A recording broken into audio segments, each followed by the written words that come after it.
Welcome everyone to the Consistently OK podcast. My name's Luke and I'm here as always with Nick. Howdy. Presenting you with a podcast centered around pop culture that we do our very best to make consistently okay for you. This week's episode is sponsored by Black Spot Comics. Black Spot Comics publish creator-owned comics and you can find them by searching for Black Spot Comics on Amazon. They have titles such as Snow the Dawn, Odyssey, Whistleblower and more. Black Spot Comics. We pillage, we plunder, we publish. Alright, so here we are. Final in-depth episode, Consistently OK podcast season 2, where we focus on all the Batman films and we've covered everything. Done Batman 89, Batman Returns, animated Batman films, the Christopher Nolan films, the Joel Schumacher films. Yes. And now we have seen and witnessed the Batman, Matt Reeves film, which came out last week. And we're going to talk about it. We're a bit delayed. We wanted to get this out just after the release, but sadly, I decided to go and get COVID. And, not from the Batman, though. Not from the Batman, no. But it really leveled me. But here I am. I'm going to do my best not to cough my way through this episode. So have to all bear with me if all of a sudden it sounds like I'm slowly dying. Becoming a Batman villain. Basically, I'll get the voice from Christian Bale's Batman. Yeah, that's probably how he did it. Just got really sick. He did. All right. We should just jump in. We're going to try and cover as much as we can about the film. We haven't really spoken about it that much other than we've both seen it a couple of times. Yes. And I was a little bit skeptical when I came out of the first viewing of it because I saw it on my own, the cool guy that I am. Thankfully, the audience will be grateful that I did sit on my own, not knowing at that point that I probably had COVID. But yeah, so I saw it and I kind of wanted to just talk to someone about it straight away because I had too many thoughts to break down. And I was on the fence with a couple of bits, which I still am, even after two viewings, but we'll get to that. So I don't know where you want to start. Do you want to just go up from the beginning and work our way through the film? Or do you want to just talk about... Well, you start, Nick. You tell me. I'm too poorly. I've been thinking of this. So, first of all, yes, when you first saw it, because short story here, I was meant to see it a really late night showing, and Luke was supposed to see it the following day. Yes. And we had agreed that rather than talking about it, we would send each other a Marvelous Mrs. Maisel GIF. Yes, that's true. Which is the best thing you could ever do. I will be talking more about Marvelous Mrs. Maisel on the next episode. But yes. Have you finished it though? I take it just before. Well, we've got another 2 episodes, haven't we, this week? Yeah. But you finished the last season, so it's the season that's just been on. So it's over now, isn't it? No, there's another 2 episodes, I think. No, it's done. Is it? I thought it was 10 rather than 8. I thought it was 8. I thought it was 10. Well, but yes, I'm sorry. I'm completely. I cannot. I should not. We should not talk about Marvelous Miss Maisel over the Batman. But yes, gifts. Let's go back. Gifts. But yes, we will talk about it. But yes, those episodes are amazing. But yeah, anyway, so that's what we said. Anyway, so then Luke ended up seeing it before me, and so again we stuck to the same thing. And Luke's gif was a curious one. I was like, I don't know how to take this, and I think he sent it just as I was about to leave for the cinema with Harry. Yes, I did. And so I'd sort of got in the car and I was like, Harry, I don't know how to take this gif because and he hasn't seen Marvelous Mrs. Maisel. So I was kind of like already in a realm of he doesn't know what the fuck's going on. And I was like, I don't know how to take this. I don't know whether he didn't like it or whether he liked it but thought there's a lot in it, or because the one you sent was a gif of the characters saying, I don't want to fight. And so then I was like, oh, is he going really deep and saying that there's no action in this film, that there's no fighting? And I was like, I don't know how to take this. And so, so I think I texted you and said, oh, intriguing. I don't know how to take it. And you said something along the lines of like, I don't think we're going to be on the same, we're going to be opposites in terms of how we'll be. Yeah. And I was like, oh my God, because I couldn't see myself not enjoying this film. Like based on all the trailers, I was like, I think this is made for me. So that was my gut rate. That was because there were things that I didn't like about it, but in my head I was like, the things I didn't like, I bet you're going to love. Probably. I was like, you're probably going to really like this whole film, and then I'm going to be a bit negative about certain things, which are very minor overall. It's all right. But I imagine you would be like, no. and I was right. The bits Yeah, I mean, that I didn't like. Yeah, and we'll get into everything that I love about it. But before we do, so obviously I saw it with Harry, so I know Harry's reaction to it, and Harry, previous guest on the in-depth series. I think it's fair to say he loved it as well. As we talk about the film, there is a certain point that I will bring up Harry, an anecdote with Harry while watching it. And then I'd also spoken to Neil and Jeremy, who we've had on the in-depth series throughout our second season, and got them to tell us in a short sentence or a couple of sentences what they thought of the Batman. So I thought to start us off, I could read these out. So when we talk about it, we also know what the rest of our guests have thought. Yeah, definitely go for it. Yeah. Okay, so Neil, who you can also read his review on his website, Get Your Comic On, said, as a lifelong Bat fan, this was the Caped Crusader I've always waited for. Keaton might be my Batman, but Pattinson is the Batman. I was like, cool, interesting. Powerful. Yeah. Jeremy said, though the Batman was a lengthy film, it dashed all of my expectations and really surprised me. I loved it. It was a well thought out detective film that didn't let the viewer in on too much. Instead of cutting to the villains in past films to see what they're doing and plotting, you were really along for the same ride as the police and the Batman. Also, loved the view and perception of the Batman being portrayed differently to the viewer through the eyes of the police and Jim Gordon, and the eyes of the criminals. They differed so much. When he's with the police, he just seemed like a guy in a funny suit, but walking out of the darkness to beat on criminals, he seemed horrifying.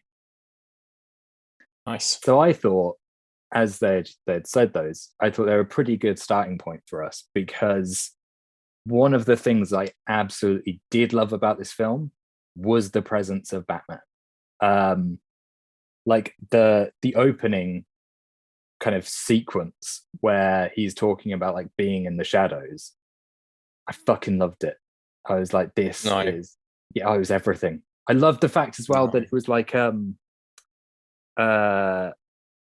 how like that was part of his fear, was people weren't sure what is hiding in the darkness. And I was like, that's amazing. I love it. I like it. I like that bit in a way. I'm pro and negative it. I like the visuals of it. I like the villains or the bad guys looking in the shadows. Oh yeah. They're cool. But I hated the voiceover. That ruined. Interesting. I know the reason, but I didn't like the voiceover because I know he's obviously keeping notes in his year 2 journal, which is cool. But all I can think about is Lego Batman. Interesting. So I've only seen Lego Batman. Like, actually, I don't even think I've seen Lego Batman. I think I've seen. You saw it with me and mine. Oh, we did. Yes, I forgot about that. Oh my god. And Will Arnett is like black. Every good film starts with black, and that ruined it for me. Couldn't get out of my head. I know it sounds really stupid, but then I just thought the voice just sounded really. I don't know. It didn't say. I just didn't think it needed the voiceover. Interesting. Like, yeah. See, you could have had the bat signal and the criminals looking in the alleyway and just maybe got the same sense of it. Yeah. Like them being scared of the Batman. Yeah. Yeah. I really like the voiceover. My issue with it is that I think consistently it was just a little weird to like bookend the film with it, that like he intros the film and then he sort of ends the film with his voiceover. I felt like it would have been more interesting had they had more of that throughout the film. But the only thing that I said to Harry really about the voiceover that was kind of hard to get past was that it was very Rorschach. Yes. Rorschach. Rorschach, yeah. But I didn't mind it because I again, like, Batman's internal monologue in the books is something that is kind of always there. And so I was kind of like, fair enough that that's their choice. Like they're introducing you to a completely different version of Batman, and this Batman is somebody who has that internal thing. But yeah, I could see how if you've sort of seen a parody of something, how it doesn't work. I was kind of like that with his voice. Like I really think that they missed a trick with not modulating his voice, especially after Batfleck, who has a modulator. Yeah, I think his voice was probably one of the. I think that's the voice, because obviously it's easy to say about the Lego Batman thing for me, because that's all I could think about. The first sentence, I was like, Yeah. it's it's Batman. But I think his voice, yeah, it should have been modulated as well. That really, both as Bruce Wayne and as Batman. Not his Bruce Wayne voice necessarily, because it's just Robert Pattinson putting on an accent. It's fine, but I don't know. It just that the voiceover. Because I really like the beginning. If I watched it again on mute, I think I could not have the score, because that's awesome. Cool, but amazing. I just don't think it was needed. I thought it would have been so good that when I watched it a second time, because obviously the first time I didn't enjoy the voiceover, so I knew going into the second time that I would probably not enjoy it. Yep. But although it worked a little bit more, I just couldn't help but think, like, imagine if there was no voice. Like I said, all the villains are running scared, and then the first time you hear him talk is when he comes down the stairs, which is such a good, or through the alleyway when they're at the train station. Yeah. And you hear his boots, yeah, and the score in the background, and then he talks. Yeah, that would have been so good. And then he could have done a voiceover. Yeah, okay. So I just don't think it was needed. And I actually I thought the voiceover was better at the end than at the beginning, even though it's the same way. But then you kind of got to know this Batman a bit, and it's good with obviously he says the vengeance line at the beginning when he's beating up the criminals. Yeah.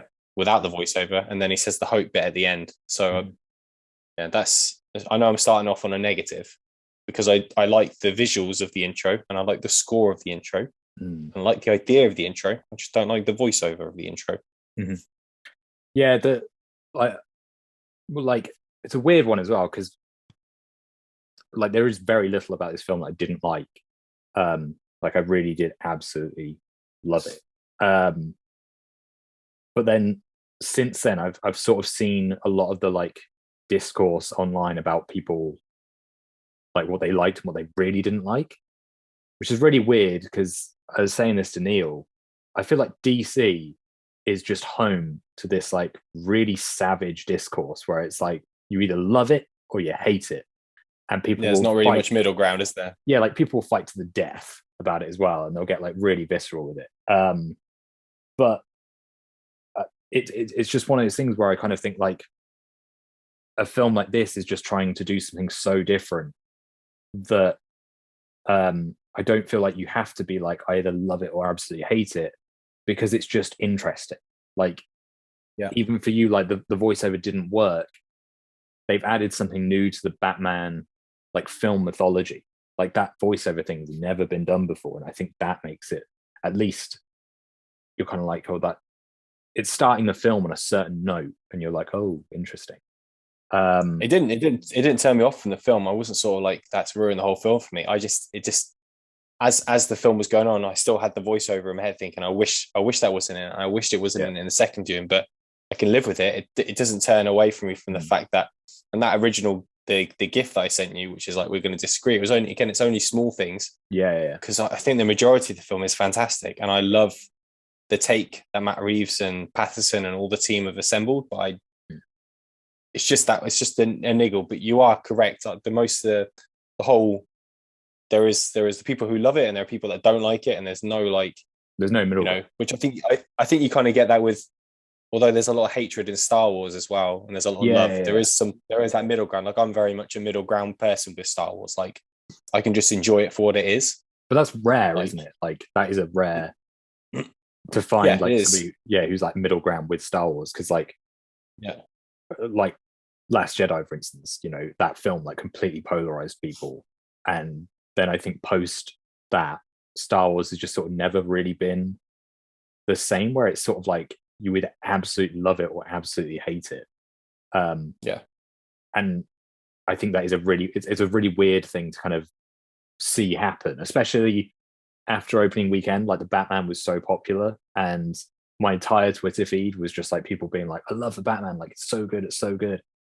And then like a week later it started being like, how fucking dare you for not liking this about the Batman? And it was just like, oh my god. Wait until people hear the other thing I didn't like about the Batman. Oh, go for it. But I think that opening is like, even like for me, the voiceover worked. But one of the things I have read online since, which the opening to me just completely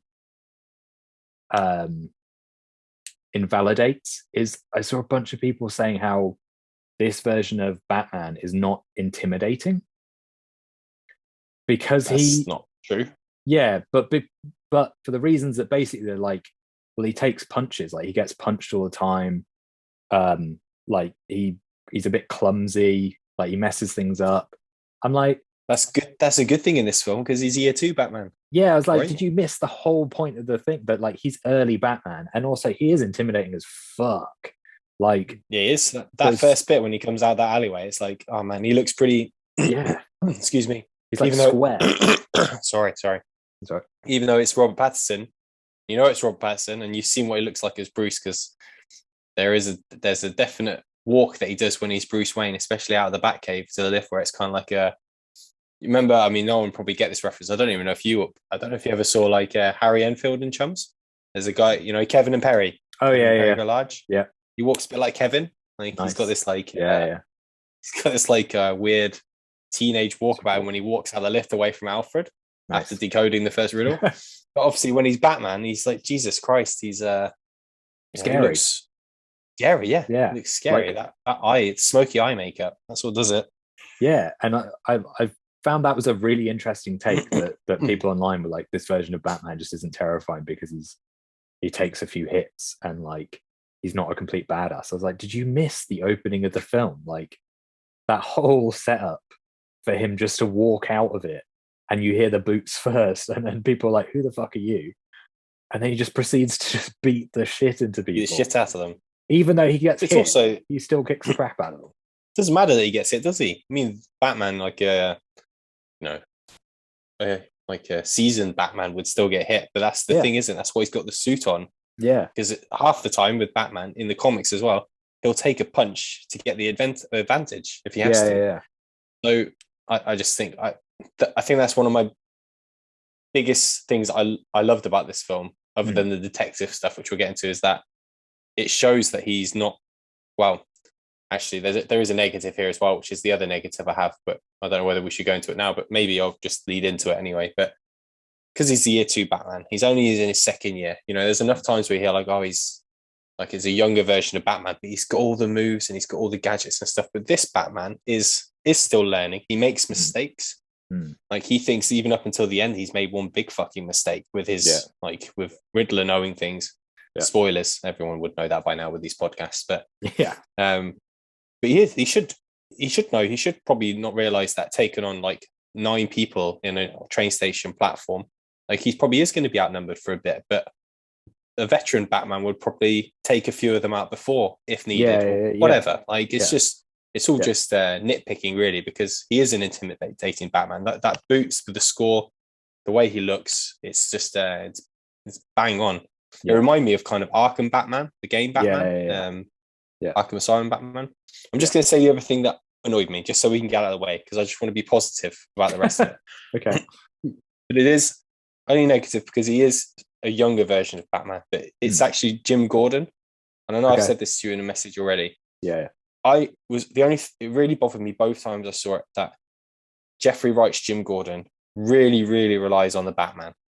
Not to get him out of a pickle or not to save the day, but he constantly, if he had something, he was like, hey, Batman, like, what does this mean? What is this? And he's always like rubbing it almost shoulder to shoulder with him, like, I've got no idea what I'm doing. Like, this is a high up police officer who's been doing this longer than the Batman in terms of detective work.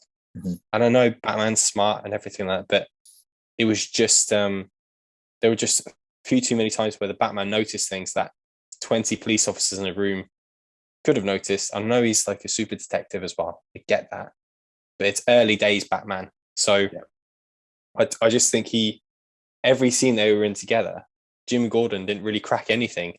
Okay. Yeah.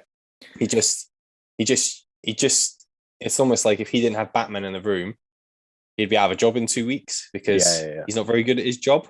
Yeah.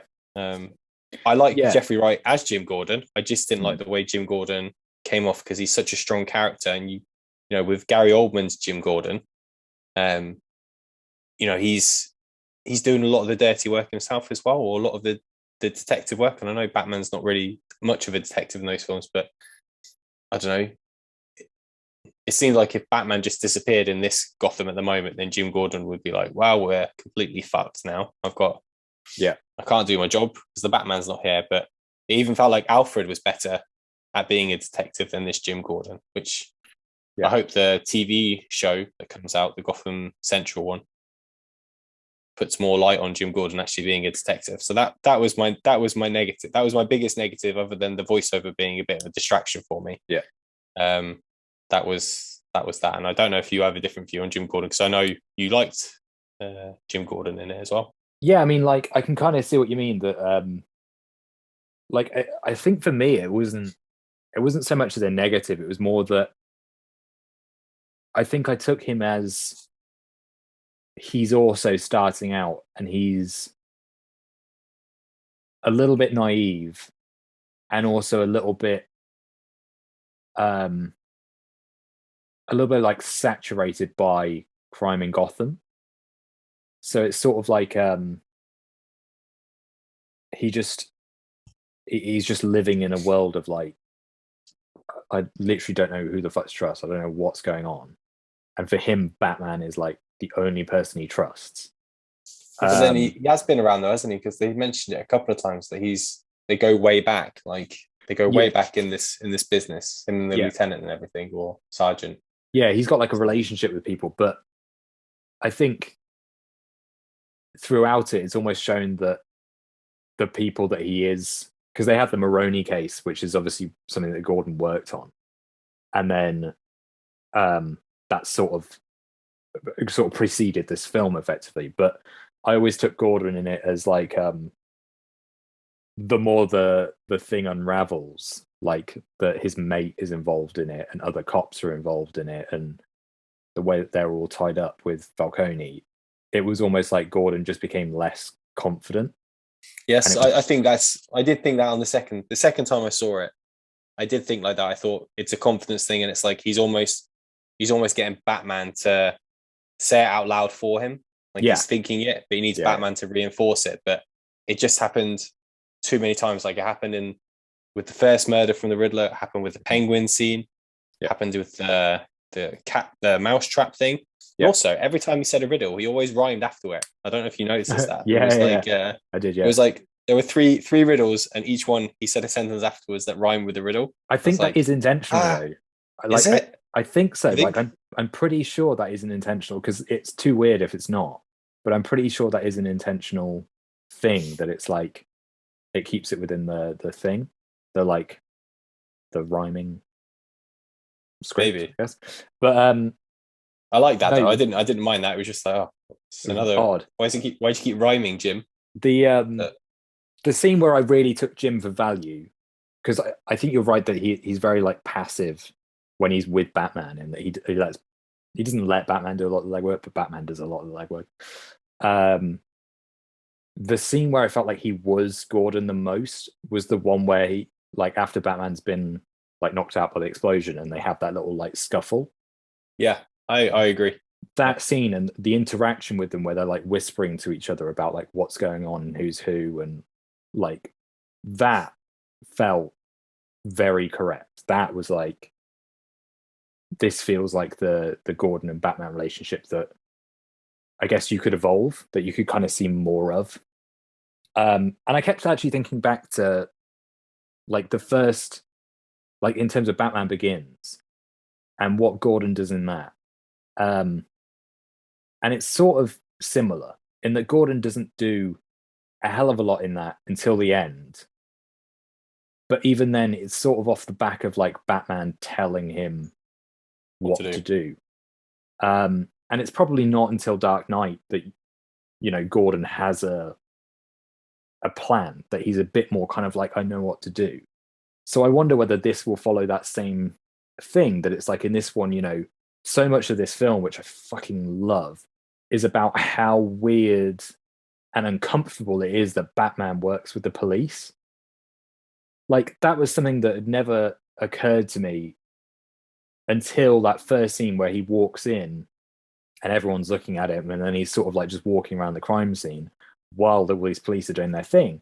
And I've never thought about how weird visually it is to see a guy in a cowl and a cape stood next to police officers. Like, that is a weird thing. Yeah. It's easy to make him a suspect, isn't it? It is weird enough to be like, this guy's fucking tapped. Like, he's probably him. And like the film, I think, does that so well. And Gordon's the only one that sees him for something else. Gordon's the only one that's like, yeah, okay. He's trying to do good in a city that's fucked. So I kept like kind of thinking back to Batman Begins and just like how their relationship was in that. And I think there are similarities there, but I think you're right in the extent that this Gordon, in terms of the riddles, in terms of what's going on, is out of his depth. But I think that is, I took it anyway as it's intentional, that it's that intention of like everybody's a little bit ropey here with in terms of like what to do when it comes to like a theatrical villain.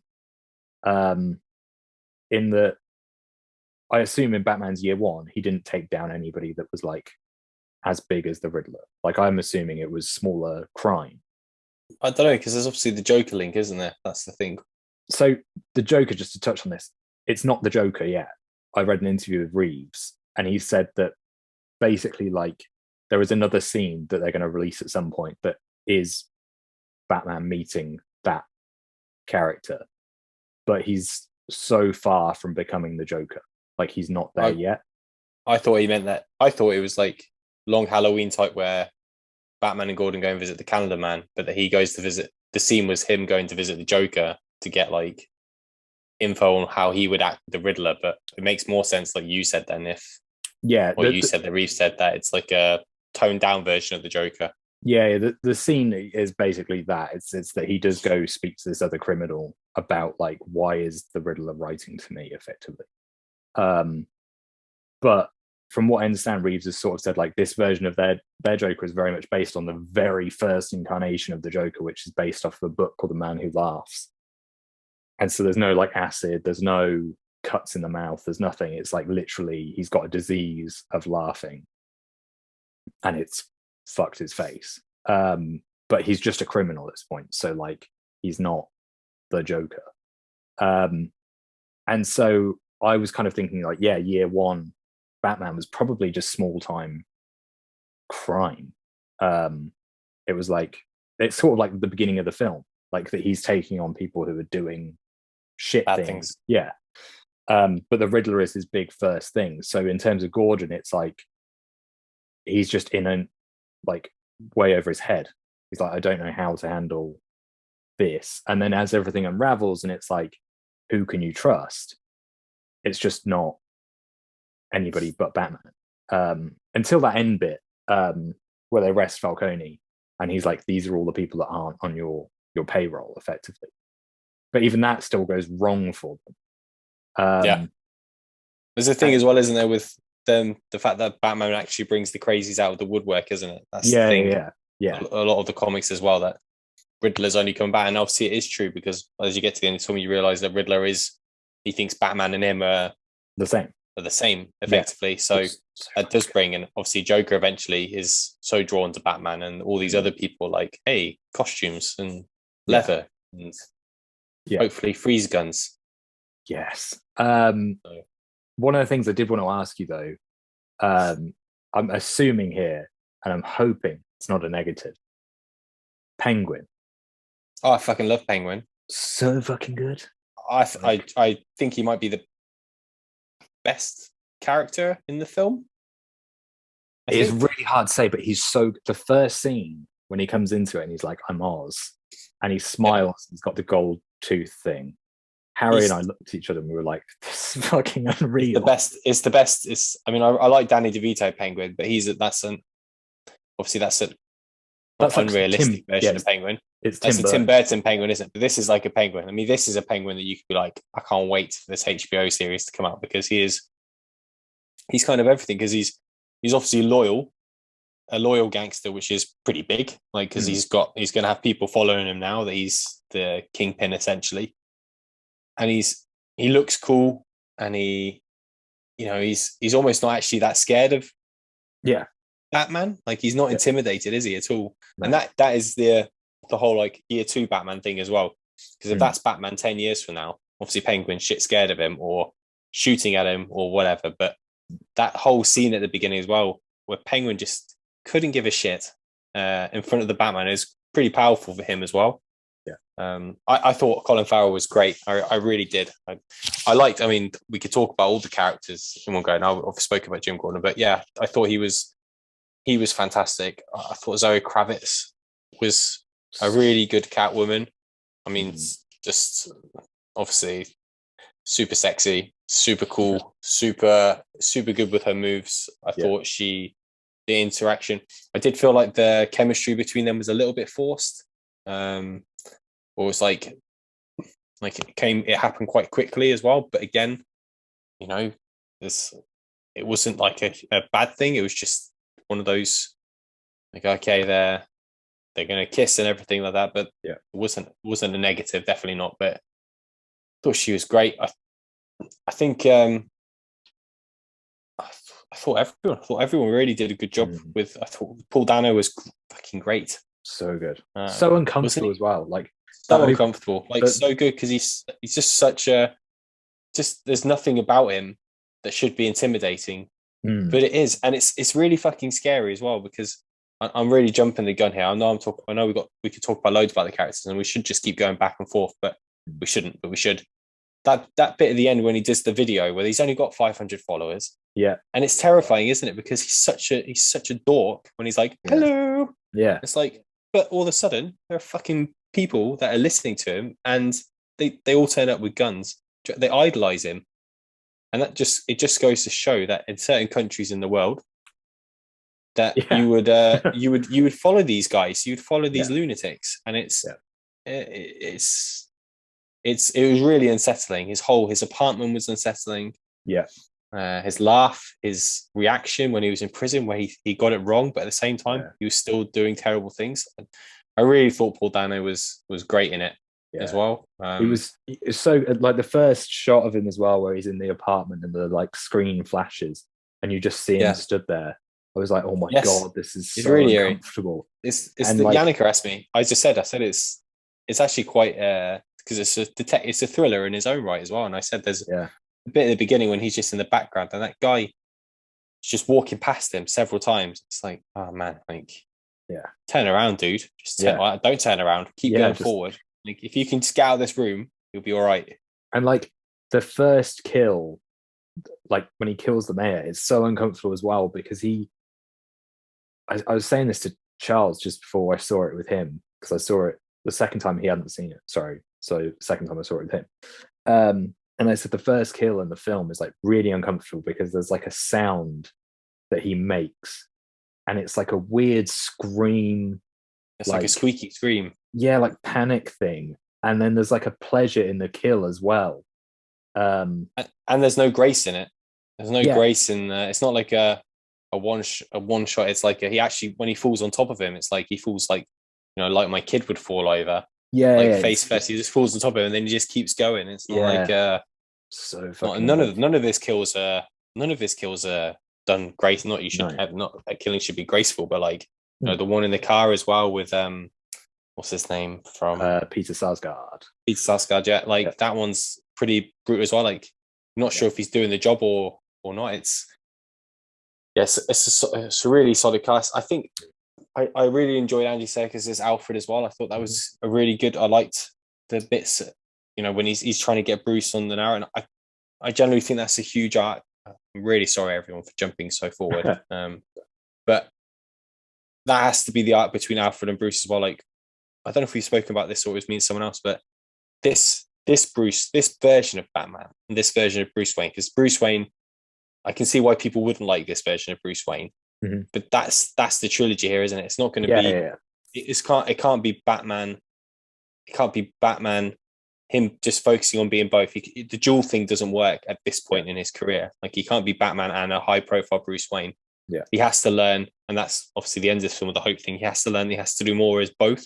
He has to find the balance. And I thought Andy Serkis did a really good job with his character and what he had to say. With he knows how important it is for him to be Bruce Wayne still, but he gets both sides of it, I think, which is why he's decoding the riddles. Yeah, I did think Bruce was a bit of a dick when Alfred was in hospital. Like, so this is another thing. It's kind of like a don't give him a hug straight away.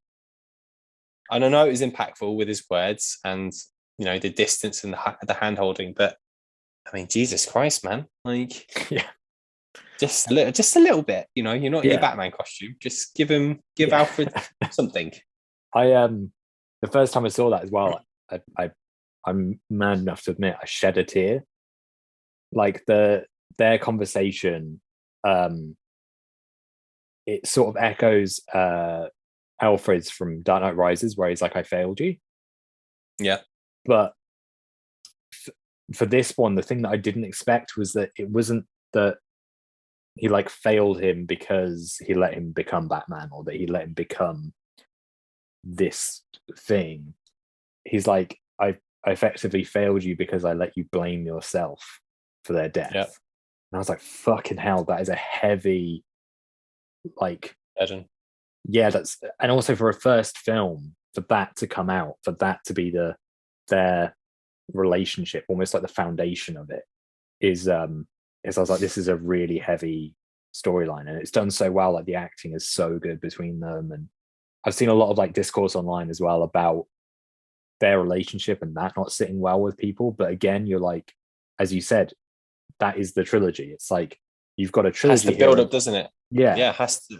That's you got to get that out of the way as well. I think that's what Matt Reeves has done so well as well, that he's got quite a chunk of that out of the way already. Like, he's kind of got like a bit of Batman's love interest out of the way. He's got his first big villain sort of out of the way, because I assume Riddler will be involved again further down the line. He's got that sort of father-son bond between Alfred and him, with like they're not happy with each other in a way, but then they're brought back together. It ticks so many boxes. Like, he's also taken off like a lower profile Batman villain as well. I just think it's a good balance with Alfred and Bruce as well. I just think going forward, they've ticked a few boxes already, so now it can really be like, right, okay, now this is what they're going to focus on now. Like, Bruce understands where Alfred's coming from, and Alfred understands where Bruce is coming from. Yeah, if that makes any sense. Yeah. The point in which I knew I was absolutely loving this film as well, I think like Harry and I were both on the same wavelength. This is like the anecdote that I mentioned earlier, is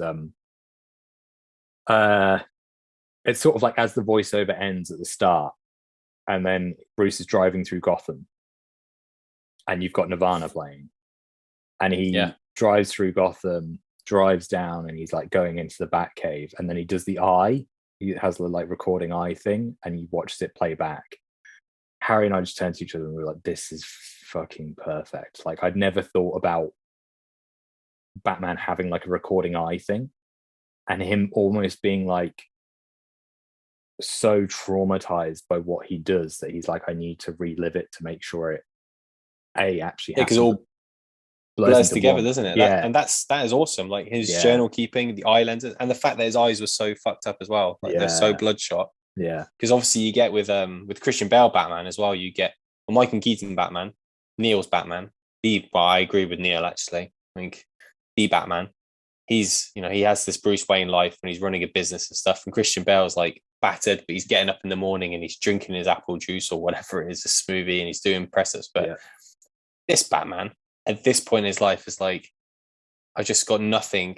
This is the only thing I'm going to do. Like, I will be Batman during the night, and I will effectively do Batman stuff during the day from the Batcave, and I will eat and sleep when I have 5 minutes to do so. And I thought it was great that because for 2 years, if he's been doing this, then no wonder he's knackered and stuff. But the will to carry on and to record everything, to write everything down, it's just it's a really cool take on it's on it, the whole thing. It just felt really again, I feel like that sets up the detective thing, that it's like he's he's documenting things and he's journaling and he's got that thing. And I like the subtle details as well, like when you see him during daylight when Alfred's like reading the cipher and trying to break it, and Bruce sort of walks in having like obviously woken up or showered or whatever, and then he puts on his sunglasses. And the first time I did it, I saw it, I was like, that's like the weirdest like I'm cool thing. But then the second time I watched it, I was like, oh, it's because he's sensitive to light. Like he's not. He's in the dark all the time. Yeah, and I was like, fuck, that's really good. And yeah, I think that was the point that Harry and I sort of turned to each other and we were like, this is just insane that they've done this version of Batman, that they've given it. It's like I was trying to sum up somebody the other day and say how it's real in the sense that there's a hell of a lot of practicality to it, but it also still feels like the comics. I don't know how. Yeah. Like Nolan. Well, a lot of the comics are pretty grounded, aren't they? A lot of the comics are grounded, and they are like this. This is the thing. There's a lot of the best Batman comics are detective comics. Yeah. Overall, a lot of stuff like the Rebirth stuff and stuff has blown out of proportion, and not in a bad way, in a good way. But some of the best ones are this is that kind of Batman, which is probably again what Neil was sort of would be leaning towards as well. That it's, you know,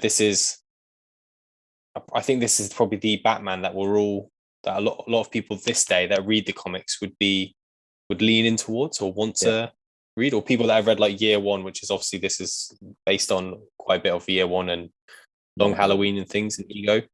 I think a lot of people would resonate with this Batman a lot, because that tagline of being the world's greatest detective and stuff like that, or the best detective or whatever they call it, and that's what this film gives you. And you can totally see that as well. Like by the end of if it's a trilogy, by the end of the trilogy, you could see him being fully the world's greatest detective in that, like, he's just quick, smart, and he's also got that like sensibility of fighting, like kind of like we were mentioning earlier with him being a little rough around the edges. In this one, it feels like he's got the attention to detail and he's got all the right things, but he's a little bit gung-ho. He's very kind of like, I'm just going to walk in and just go for it, because that's what this suit enables me to do, is I can just walk in and go for it. Like, I really loved the scene where he goes to the Iceberg Lounge the first time. Again, it was so weird because he just knocks on a door. And I was like, what the fuck? This is like, I'm so used to Batman being like, I will stealth in and like go through the rafters and like, but this is a version of Batman where he's like, fuck this nonsense, I'm just walking in. There was also a part of me that got a bit giddy. Getting his name out there, isn't he? Yeah, and there was part of me that's a bit giddy as well when he's beating up all the people in the Iceberg Lounge and he grabs a baseball bat and like hits someone, and it reminded me of Arkham, because he does that in Arkham as well, where he'll like, he does, I was like, fuck. His suit just, I said it earlier, but that whole thing reminds me of Arkham. His suit and his, I don't know, height and everything. He just, I don't know why people would think it doesn't look intimidating, because I think it really does. And I think that's the great thing as well, that obviously with him knocking on the door, he probably wouldn't do that in a few years' time in these films, but he is like making a name for himself as well. So he wants, if he knocked at that door in 4 years' time, it wouldn't even be any questioning, would there? Yeah, they would just be like, run. Fuck. Yeah. They'd run, or they would just immediately try and beat the shit into him. Like, but at the moment, because it's still 2 years, it's like, oh no, fuck, you're the Batman. Oh, what are we gonna do about it? Oh, I guess we're gonna have to fight you. Yeah. I was also going to ask you as well, did you, having like obviously gone through the in-depth stuff now, when you started getting the hints of Long Halloween, did you get quite excited?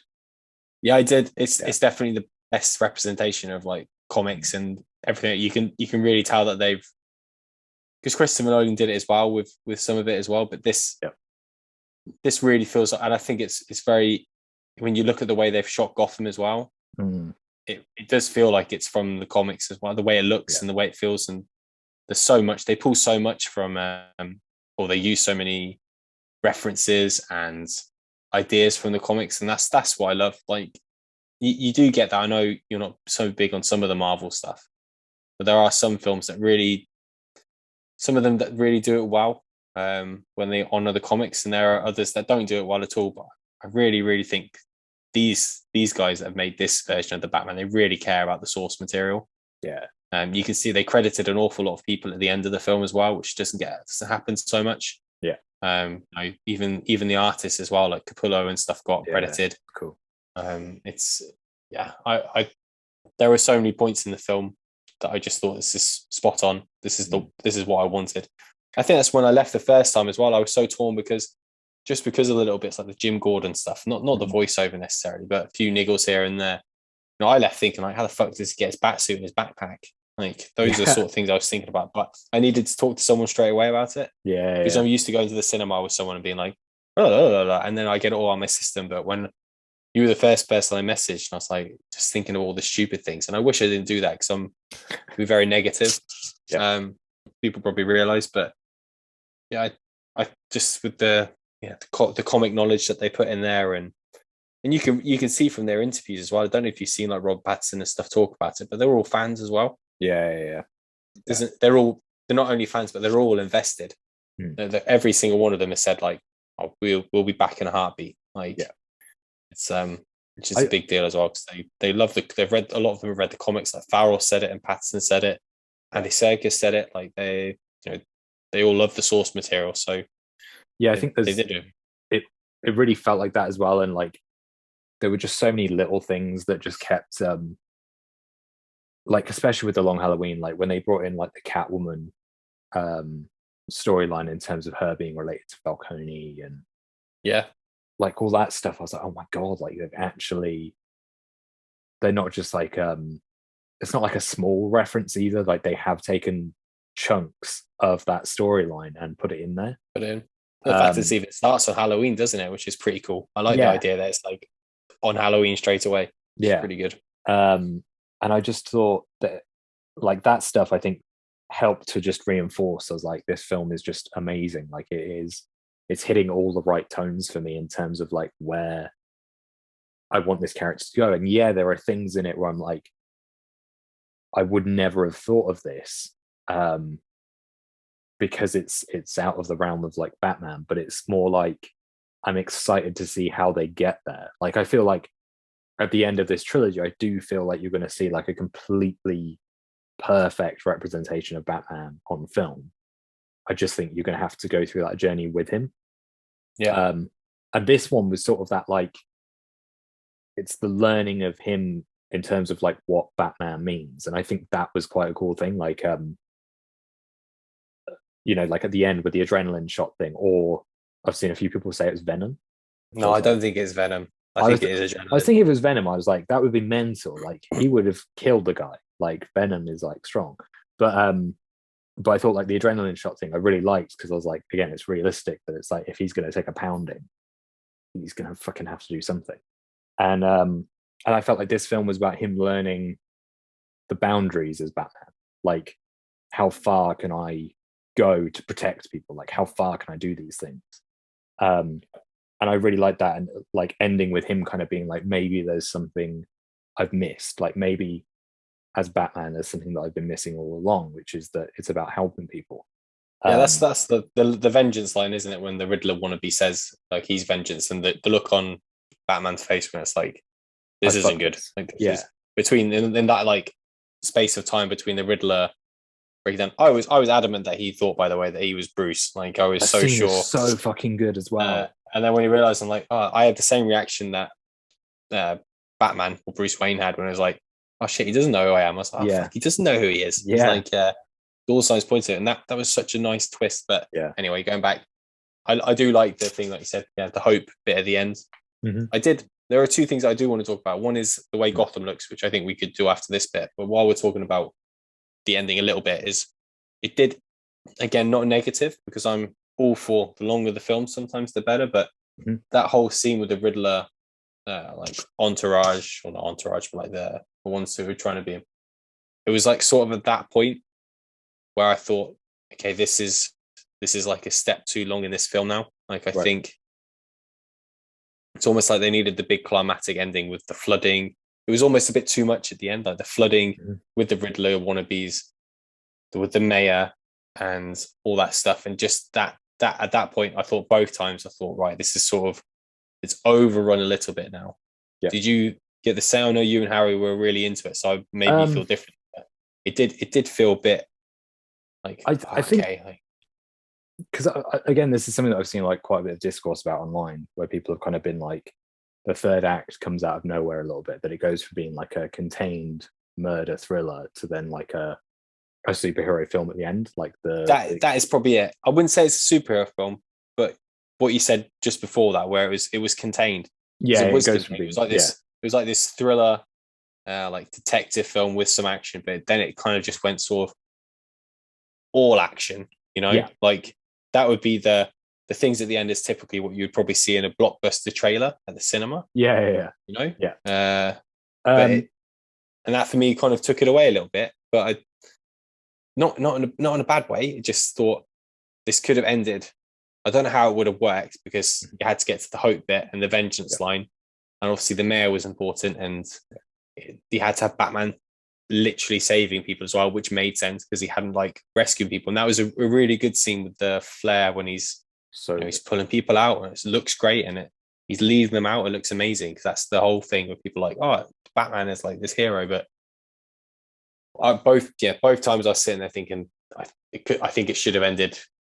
And I'm sure there was loads of decision making behind the scenes where I was like, okay, it's too long. No, but this is why we need it. And I guess if you're Matt Reeves and his team, you're like, this is why this scene is important. Like you have to keep this in. I couldn't tell you what needed to be cut effectively, but I thought it went on a bit too long at that point. Yeah, it's one of those things where like I can totally see why it clashes with what's come before. But I think for me, the reward from just that final act of like the scene with the flare, as you said, is like as visually it is just insane. Like it looks great. Emotionally as well, I didn't clock it until my second watch, but the fact that when he first like opens up the thing to like rescue the mayor and the kid, and the mayor's scared of like him, but it's the kid that reaches out to take his hand. That I was like, oh fucking hell. I felt like emotionally that's your loop for this Bruce, is that it's he throughout the whole film is feeling like he blamed himself for his parents' death. And at the same time, there is this kid who's like sort of going through the same motions, that he's been made an orphan by the Riddler. Killer. And Bruce at the funeral sort of has that moment of like, that was me. But then at the end, it's like, there's like a weird metaphor of like Batman is sort of what saves Bruce Wayne, in the sense that Batman is his reason for being like, I will stop whatever happens to people, like if it ever happens again in terms of Thomas and Martha Wayne, like I want to stop that. And so Batman is almost Bruce's cure to like grief. And then for this kid, it literally is Batman that saves him from A, dying, but B, is like gives him the hope and gives him the hero moment.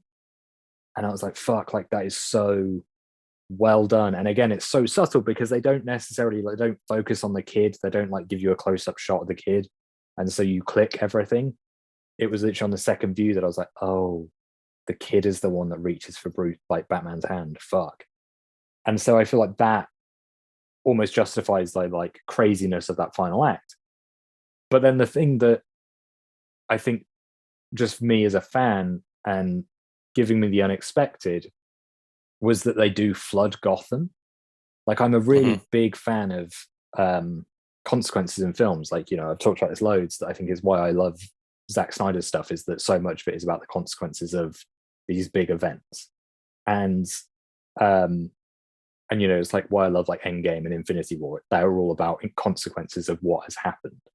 And I feel like flooding Gotham is a really big consequence, because you're like, Gotham is like underwater.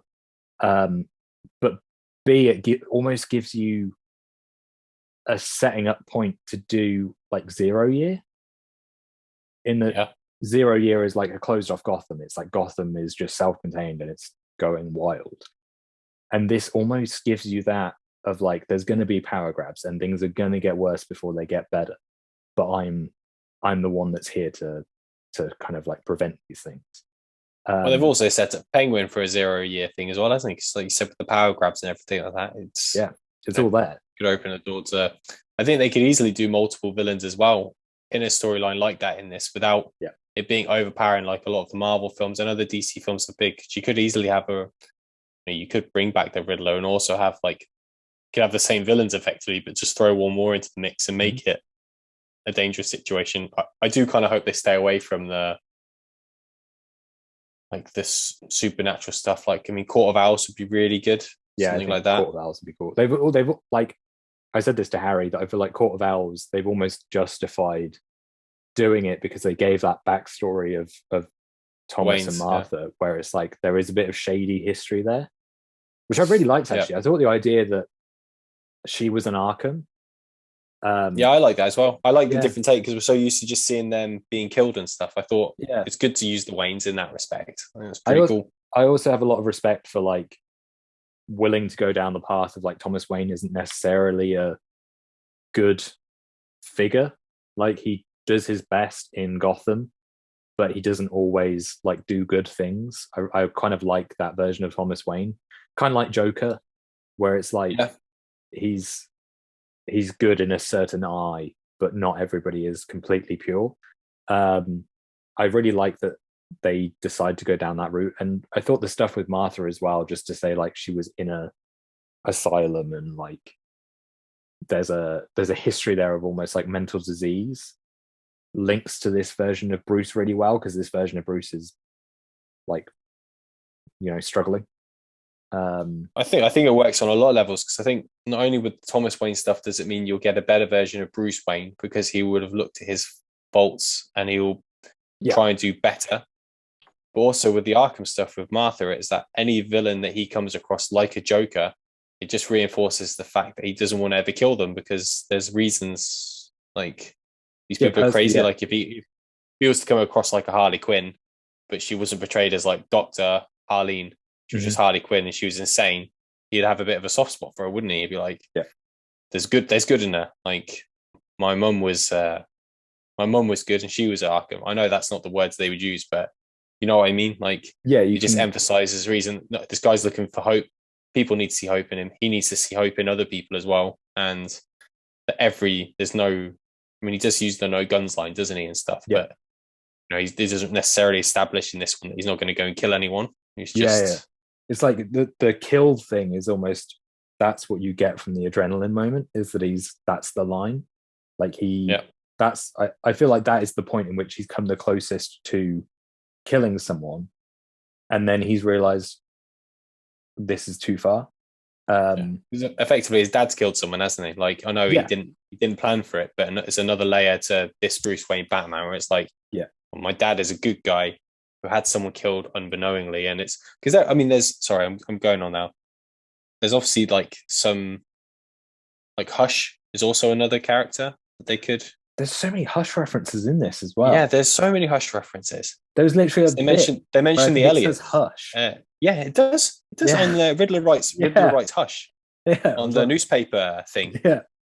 And I was like, oh my God, Hush. Thomas Elliot, where are you? Yeah. So that was really cool. Yeah. I feel like I've gone off script now. Not that we have a script, that would be insane of us. Yeah. But for me, like the third act craziness is completely justified by those two moments. Like, giving me as a fan the potential of doing 0 Year or a version of 0 Year, and giving me the consequence of like Gotham underwater. Like if the explosions had gone off and then they'd been like, oh, it's just like a quarter of Gotham is flooded, but the rest is fine and we're just going to rebuild, then I would have been a bit like, that feels like a lot of other superhero things where it's like, well, damage has been done, but it's nothing that's, unfixable. Whereas this is almost like, fucking Gotham is flooded, like power grabs are going on, Falcone's been shot, Riddler's in jail, like effectively. And I think this is for me anyway, like reading people's takes online, I I get the feeling that a lot of people almost like what their biggest problem with it is that Batman doesn't win. Like the Riddler literally gets everything he wants except for killing Bruce Wayne. Yeah. And the win for Batman is like, well, I've learned not to kill, and also that Batman can be a symbol of like more than just vengeance. Yeah. And I think just on a base level, I feel like for some people that's probably hard to take in from a superhero film, is that like, you know, it's the Watchmen effect of like, I think if you told people that Watchmen is just a superhero thing, that if you didn't tell them that there's this massive socio-political aspect to it, I feel like people would probably come out of either that film or the book and be a bit like, well, that made me feel a bit uncomfortable because like they're addressing things that I don't want to necessarily have to think about with superheroes.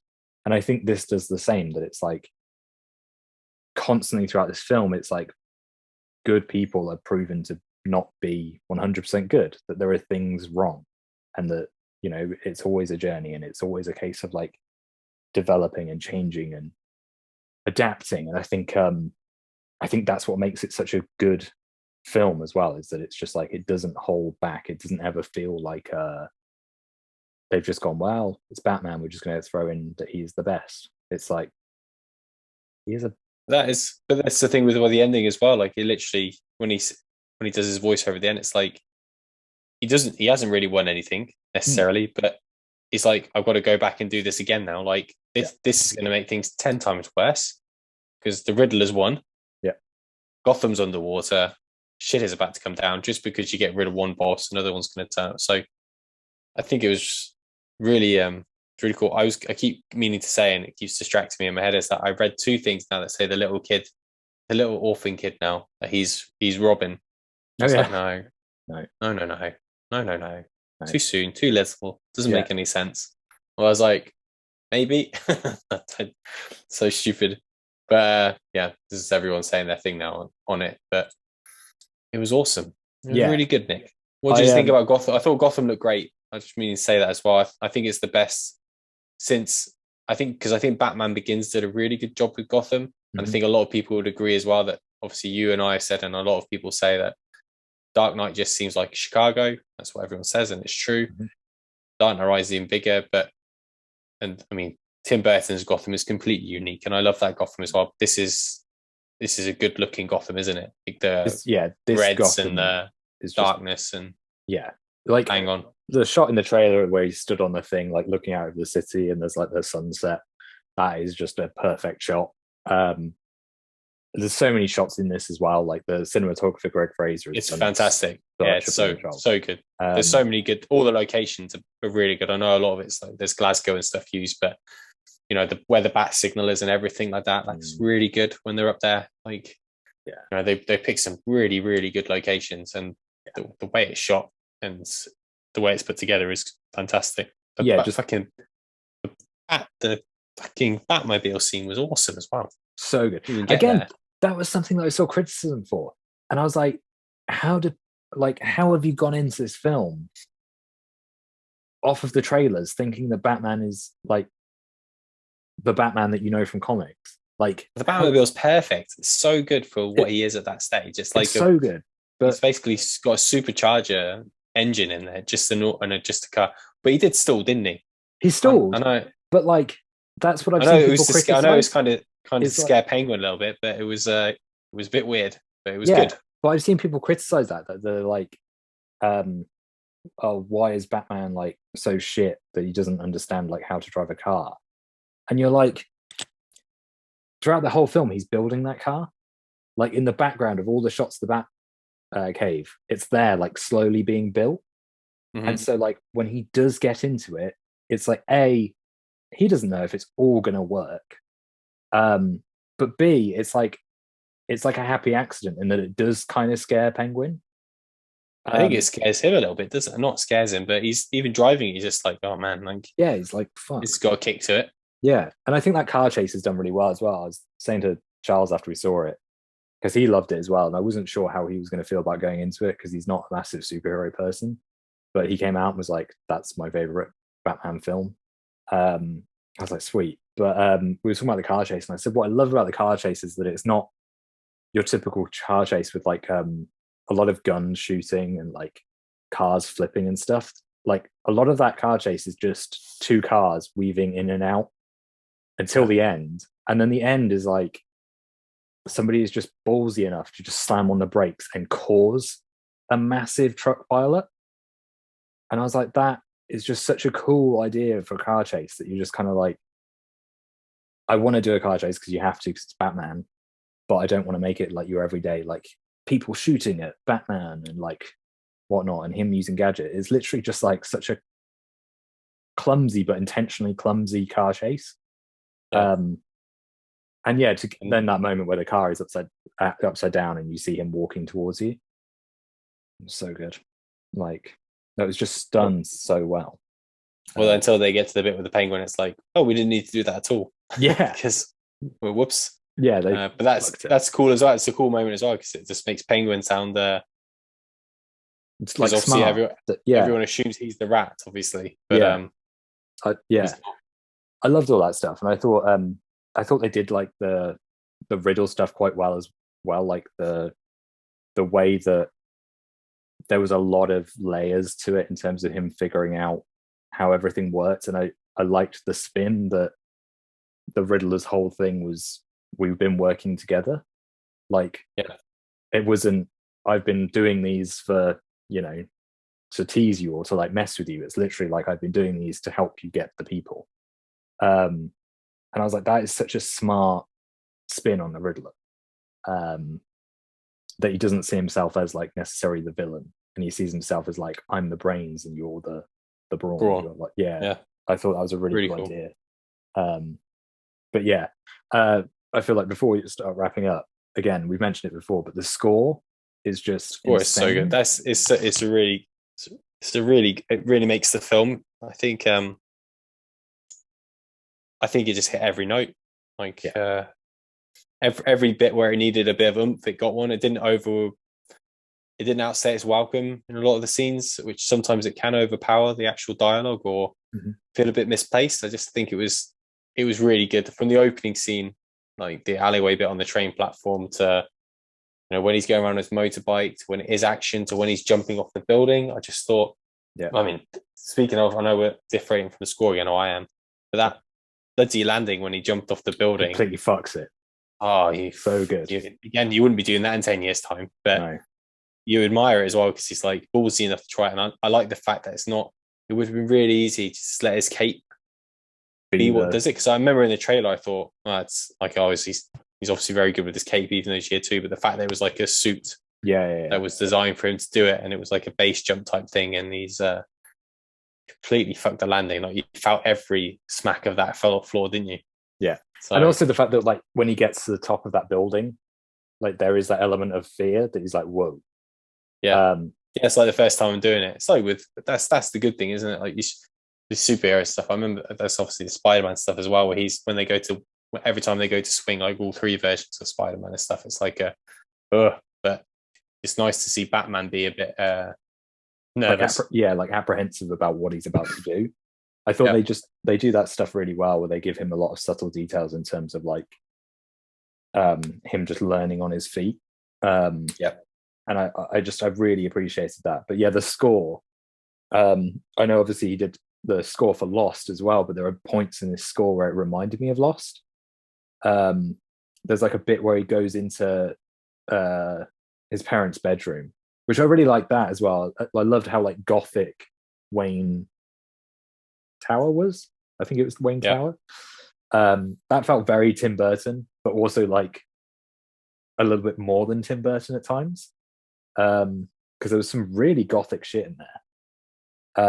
But I love the fact that he'd like chained their bedroom up. It was just like something that is literally like, I don't ever want to go back to that.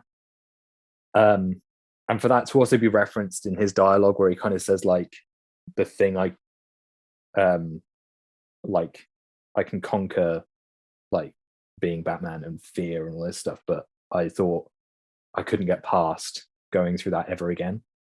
I thought like that weight to it just links those scenes really well. But the score when he just goes in there really reminds me of Lost, when they do these like sort of quiet scenes, and it's really emotive, and that just hits so many like tick boxes for me. Where it's just like I didn't realize I needed this scene of Bruce Wayne just walking into his parents' bedroom and just being utterly broken by grief, with a perfect score, but it just hit everything for me.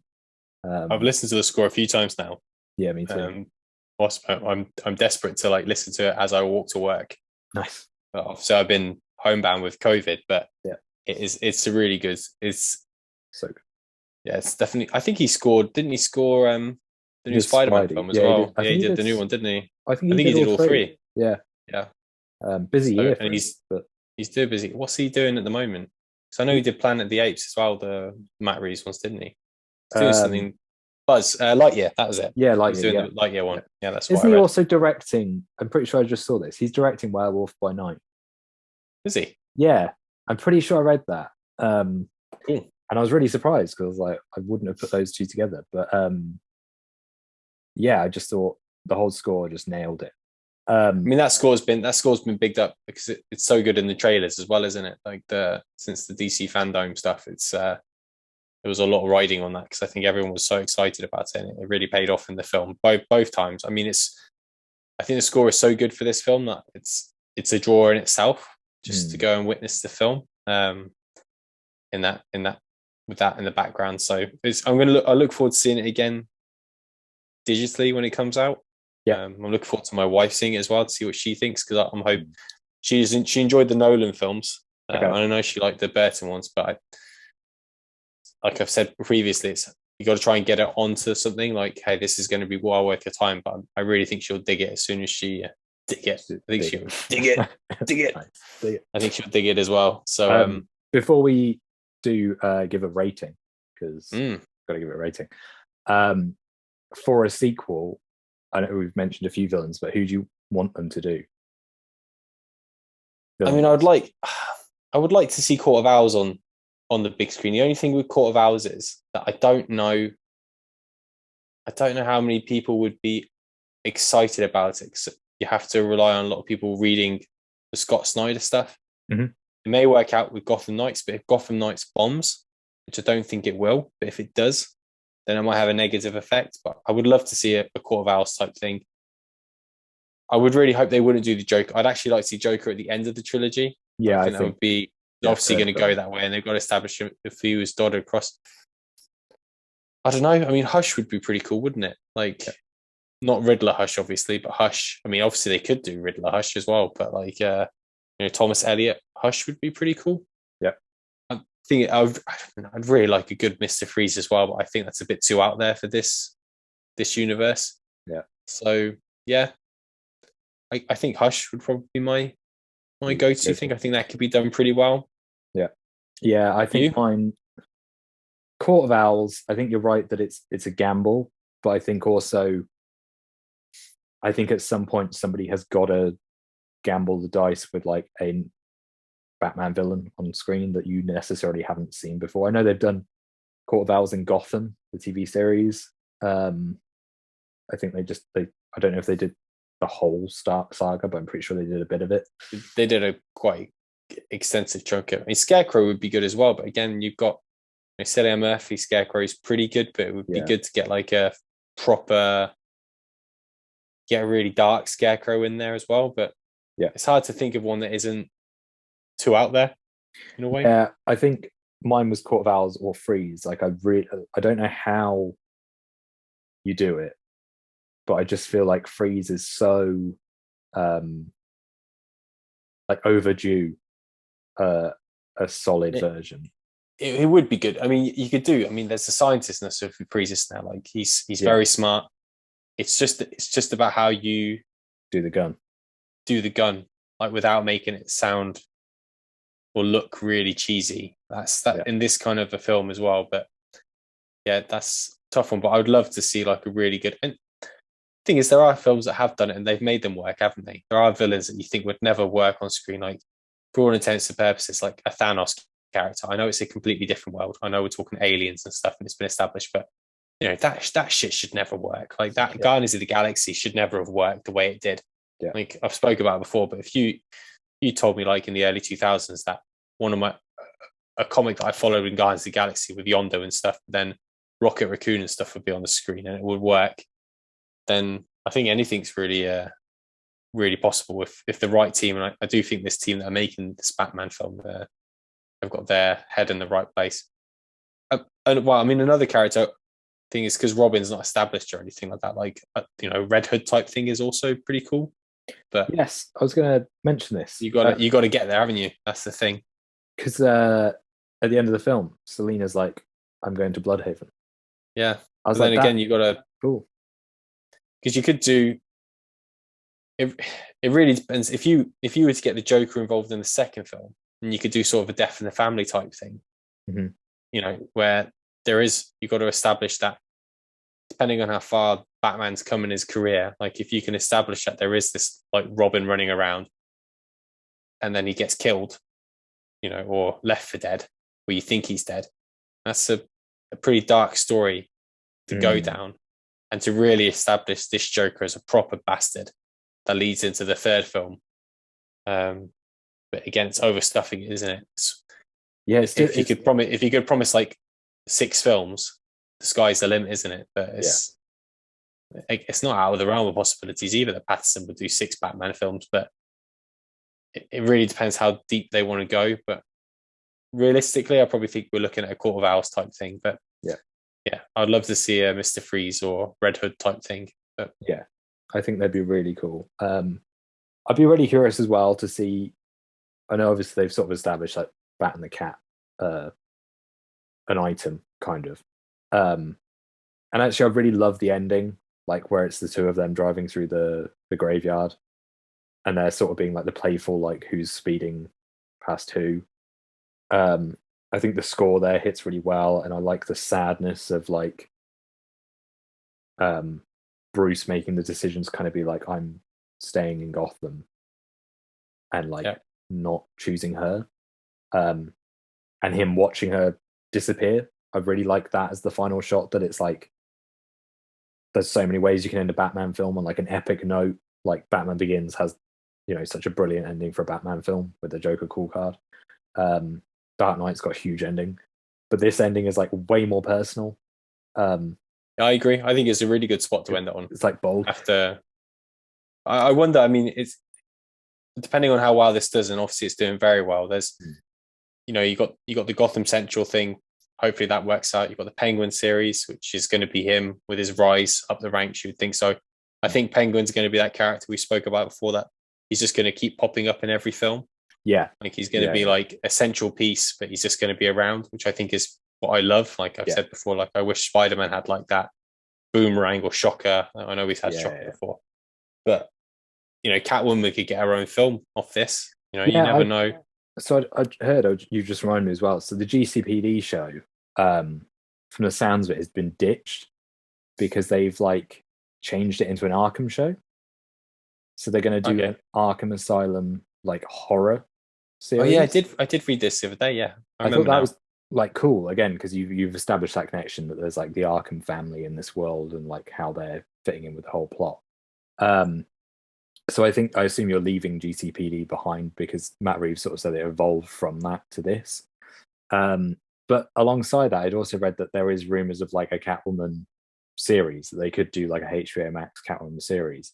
And I was like, that would be really interesting even if it's just 6 episodes, like a limited series, and it was just her in Bloodhaven and how she goes from what she is now to a bit more of like the actual like thief, the like, I sort of toe the line, and have her then in the sequel return to Gotham, and it be that not necessarily she's a villain, but she's gone down that path a little bit further away from where Bruce is going down the hero. And I could see them doing that. Like I could totally see that happening at some point. But I thought like a Catwoman series, like you said, like a 6 episode, but having like Two-Face as the villain would be pretty cool. Like I don't think when I actually thought in the prison scene with Riddler, that first shot, because it looked like what's his name, the guy who's in the Eternals, Barry Keoghan. Yes, I thought, because the hair was quite poofed up, it looked like. Oh yeah. And it looked like I thought some of his face looked a bit messed up. Yeah. I thought it was Two-Face. That's what I thought until I heard him properly talking. I was like, okay, it's Joker. Yeah, till he laughed. Yeah. I thought it would have been it's Harvey Dent, but again, it wasn't. But I'd like Catwoman, Two-Face again. Probably thinking about the Arkham games and stuff as well. Like, that would be pretty cool. Yeah, sky's the limit, Nick. I think now for this, Yeah. as long as they don't just go absolutely fucking nuts and just take it too far. But I think the sky's the limit. And what do you want to give it then? What score would you give it? I would give it a 10. Oof. Yeah. 10. You gave Civil War 10, didn't you? -10. -10. Oof. I would give it a 9, I think. Ooh, that's higher than I thought. I thought in my head it was going to be an 8. Actually, it probably would have been if I hadn't seen it the second time. Okay. I enjoyed it. I think I enjoyed it more the second time. So I kind of really, not only did I see it with someone, but I felt like I digested it a little bit more. Yeah. I shit you not, that voiceover really affected me for the first hour of the film. Oh no. I just couldn't stop thinking of Will Arnett. Just black. Every good film starts in black. Oh dear.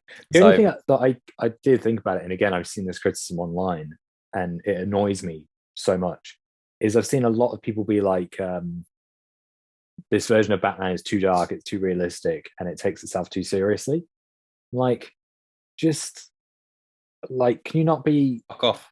Yeah, like, can you not be happy with the sense that like not every superhero film has to be bright and colorful? Like, the MCU can really handle that. It can give you those darker moments, peppered throughout. Like Infinity War is a pretty bleak film, but you also have a ton of light in there, like Ant-Man as a light film and whatever.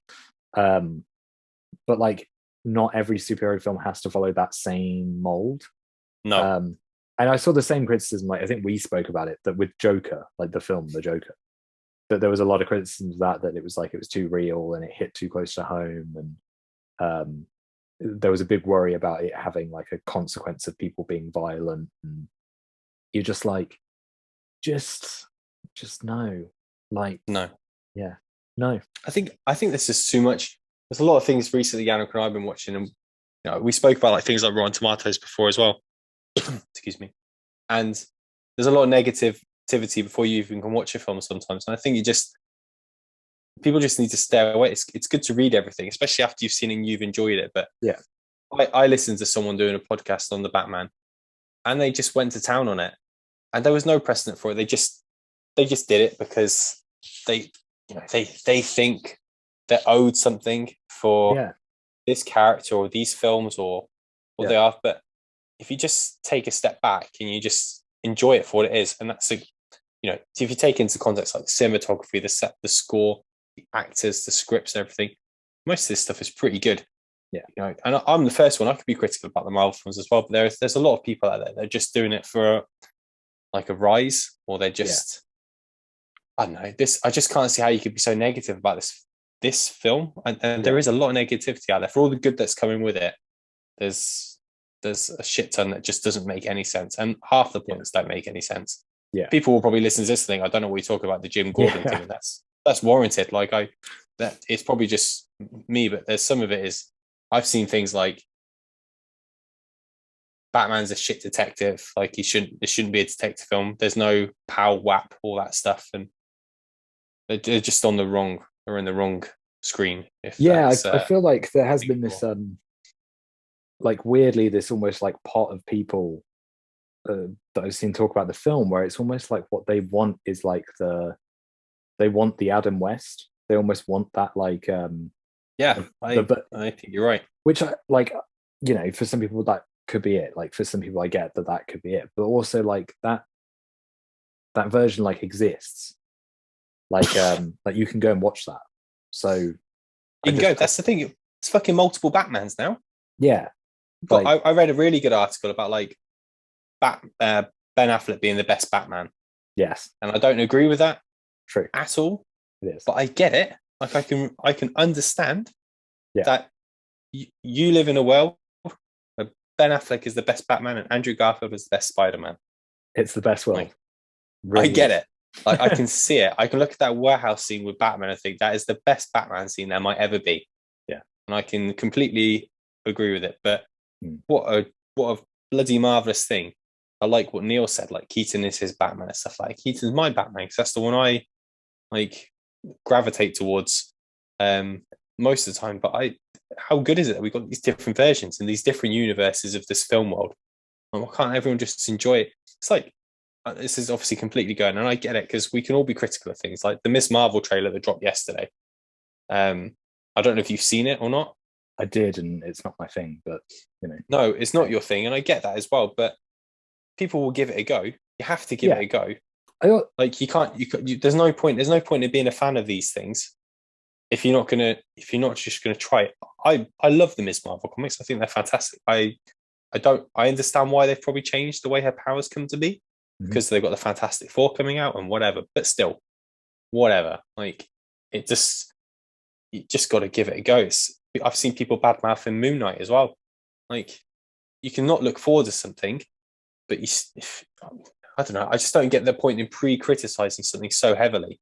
There's no reason to say that you can't, like you've just said, like it's not your thing. You might not be looking forward to it, and when you watch it, you might not agree with it. But completely slating something. yeah, I think there's like a people thing, slating the Batman before it came out. I saw yeah, people slating the way that Penguin looked, the way that Rob Pattinson looked. Like just yeah, try it. I think there's like a weird and like this is entirely relevant, just anybody listening, because like the Batman is currently in this world of like discourse where, as I said at the start of this, there is a lot of people who love it and there is a lot of people who hate it, and they seem to be arguing a lot. I'm not seeing a lot of middle ground, but I feel like I'm probably a really good person to judge this to an extent, because like when we did our MCU podcast, I think you introed it by saying that I was 50-50 on the MCU, which is great because I am. There are things that I love, like Spider-Man No Way Home, that was really good. Loki, I absolutely love. There are things I hate, Falcon Winter Soldier. And I'll watch trailers for these things and I will have issues with them. Like when I watch a trailer, I'm like, that just doesn't look good or it doesn't look like my thing.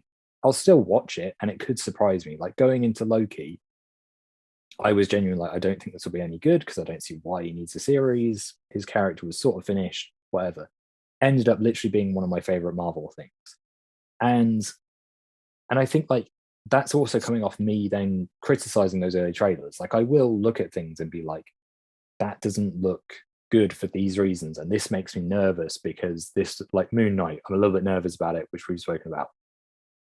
But it isn't stopping me from watching it. And more than that, it's not, I don't understand the deep-seated need to go online and like bash it, but like viciously bash it. Like I feel like it's enough to just say like, this isn't my thing. Yeah, viciously. That's the word, yeah. isn't it? That's the thing. Yeah. Like, why are you even spending money if that's your attitude to go and see it? Like when Captain Marvel came out, people were giving it bad reviews before they'd even seen it. Like that's why I don't get. I'm a quite negative. I said that at the beginning. Like that's why I wanted to get the negative out of the way because I wanted to be more positive. But I've seen it twice. Like I think you're allowed to. If you've gone through it, you can have your negative views, but you don't have to. So you don't have to have this venom in you about things. Don't know why I'm rambling about now. Probably because I'm high on COVID or whatever. But it's a frustrating thing because I just think it can do so much damage as well when the majority are like that. Just that's weird. Like that is the thing that I think is a real shame. Because studios could listen to it. That's what pisses me off. Yeah, studios could listen. Like if the Batman had like a really good critic response but a terrible audience response because people were bombarding it, or there was too much negativity around social media because people jumped on a bandwagon or whatever, it could derail it. It can completely derail something. Yeah, but I think as well, it's just like it is just the sense of like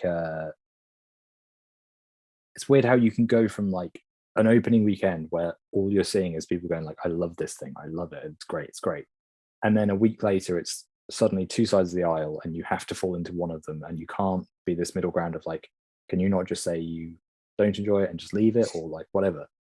And I feel like more important than all of this, it almost gets to a point where it's like you can't online, it seems like there's this realm of one can't exist without the other. I see it a lot with the Snyder stuff as well. Like I love Snyder, I'd love to see more, but equally I'm not in the realm of like, I absolutely cannot watch any other Batman film. I can't watch the Flash film because it's not Snyder. Like, I'm happy for there to just exist several different versions because that's the comics. Like, the comics is inherently this thing. Like, I love Moon Knight.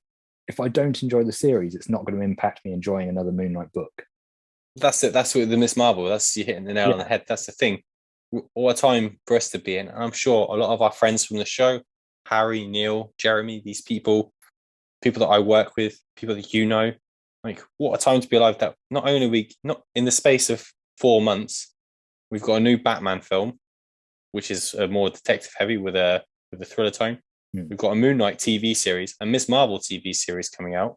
Marvelous. We've got we've got Marvel Mrs. Maisel and a Doctor Strange film, all going around in the same timeline, well, not the same timeline, the same space in our lives. It's just, again, you wouldn't have thought this, whatever was 10 years ago when Iron Man came out and everything. This is where we would be.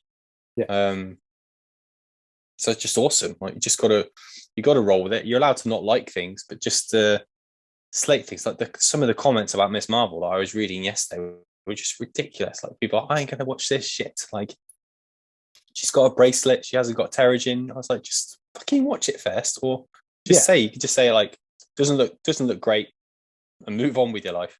I know, again, it's small time. Like people, I'm not saying like Kevin Feige's like looking at the comments like, shit, we better pull the plug on Miss Marvel, but it can have an effect if the majority say so much shit about it before and after. So yeah, I think that's the thing as well. Like, like going off the Miss Marvel trailer, like I watched that and I was like, yeah, this looks awful. Like, it doesn't look like my thing. And part of it is the tone, part of it is just the way that it looks. But I know I'll still watch it, and I'm open to the idea that like I could enjoy it. Because things have surprised me. Like, I thought Shang-Chi looked terrible. And minus that bus scene, it was great. Bus was awesome. It was so bad. But yeah, I feel like it is annoying to like see now just this realm of absolute like vicious hate just bouncing off of like things that are like, you should just be enjoying that they exist. And the Batman is that very much. It's like, it is a version of the Batman which, fair enough, you might not like, doesn't mean that it is the worst film ever. It just means personally you just don't like it. So we're going to get, again, in the space of a year, we're going to get, or just over a year, you've got the three wrapping up of, you had the Justice League Snyder Cut Batman, and then you've got the Batman, and then you've got the Flashpoint, or the Flash Batman with Michael Keaton coming back. It's just good times, even if it doesn't hit the nail, like if it doesn't hit the sweet spot, it's still good to have them going on like this. So yeah, it's great. Right, how are we going to end on a positive note? The Batman is amazing. Go and see it. The score is insanely well done. Pretty gorgeous film. It made me cry at one point. It made me always giddy. cries at the Batman films. This is true. It made me giddy as a comic book reader. I cried at Batman and Robin. We all did, because it's so good. The minute Clooney the minute Clooney comes into it and they do that opening, it's just like, the minute he gets that sweet Bat Mastercard out, I just know. Arnie. Tears. Like, Arnie as Mr. Freeze. I mean, bring emotional. That storyline, Nora. Jesus. Nora. Touching. Which, speaking of, to end it on, this is genuinely a positive note. We've finished our first ever in depth. We have finished our first ever in depth. Would you like to tell everyone what our next in depth will be? Oh, I will. Yes. So we've got one episode left of season 2, which I think might be a little late. It'll probably be a lot longer than 2 weeks, because I think we'll be talking about Moon Knight. Yeah, I think we'll probably aim to do it in a couple of weeks. Yeah. Okay. So we've got one episode left, season 2. This is our final in depth. So thanks to all of our guests who have been on, because it's been a weird ride as well. Like, I think I texted you as I was going into the Batman. That was like, feels really weird to have like spent the last year talking about Batman on film, and then going into what we've been building up to. Like, we've mentioned the Batman in every podcast this season. Yeah, I did like a Twitter thread of all the episodes. It was like, oh, there's a fair few episodes here. Yeah, it was so weird. Like, it was just really weird to like have this year where we've kind of talked about it non-stop, and then to finally sit down and see it was a bit like surreal. So yes, that was really cool. So for season 3, which we will have more details on as we sort it out. Our in-depth is going to focus on the View Askew films, which is Kevin Smith's sort of Jay and Silent Bob world, I guess. Yeah. So we're going to talk about Clerks. I'm trying to do this in order, but I will mess up. Clerks, Mallrats, Chasing Amy, Dogma, Jay and Silent Bob Strike Back, Clerks 2, Jay and Silent Bob Reboot. I think that was the correct order. I think you're right. With all of this leading up to Clerks 3, which is out this year, which I'm super excited about. And I actually feel like a lot of these films are just going to be a positive chat. Like I think I cannot wait to talk about Clerks 2. I can't wait to watch Clerks 2 again. It's going to be so funny. We'll try and do a lot more on our social media as well. I'm trying to do some recordings of us actually watching them as well. Just because, why not? It's just, I think it's just going to be a laugh. It's going to be great. And we'll have guests along the way. And I think it's going to be good. Yeah, it's going to be awesome. All right, so that's it for our last in-depth episode on the Batman then. If you're interested in following us, you can find us on social media, Twitter and Instagram at ConsistentlyPod, and on YouTube by simply searching for Consistently OK Podcast. We stream on all podcast services with each episode coming out fortnightly. All right, so that's it then, Nick. Thanks a lot. Damn. All right. Thanks everyone for listening. Take care, everyone. Hope no one else gets COVID anytime soon. Don't recommend it. Don't do it. Stay safe out there. At least I got to see the Batman twice before I got it. 6 hours in the cinema. Stay safe. If you go see the Batman, wear a mask. Just wear a mask. Yeah. A Batman mask. Batman mask. Yes. Riddler mask. Ooh. Riddler mask. Yeah. Controversial. All right. Controversial. All right. Take care, all. Actually, dude. Cheers, everyone. Bye.